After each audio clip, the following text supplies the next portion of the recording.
Depois que você situa o texto historicamente, você sabe quando o texto foi escrito ou a que ele se refere historicamente. Depois que você entendeu isso, aí você vai para a segunda dica. Qual é a segunda dica? Você vai fazer uma análise para identificar o gênero literário desse texto. Aí eu vou, neste momento, dizer para vocês o que é gênero literário.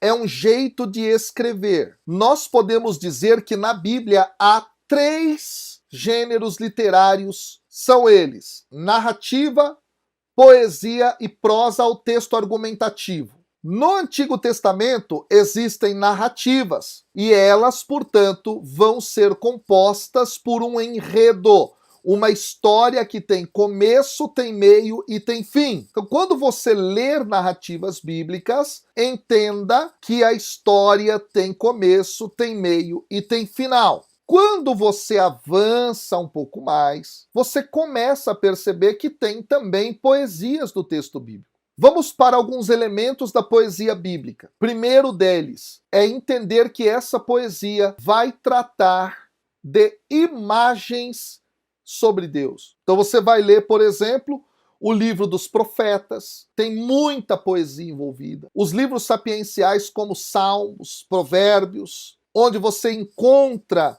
muita poesia, lá você constatará a presença de imagens. O autor na poesia, ele usa imagens para falar a respeito de Deus. Deus como pastor, do Deus como rocha firme. E os textos de prosa ou textos argumentativos são textos como os textos legislativos. Então, na Bíblia, nós temos diversos textos de leis no Antigo Testamento, que para entendê-los, necessário é você fazer um processo de compreensão dos argumentos que são mostrados no texto. Então você precisa entender qual é a ideia principal, quais são as ideias que estão subordinadas a essa ideia principal. Tudo isso, gente, é muito importante quando você lê um texto de argumentação, no caso do Antigo Testamento.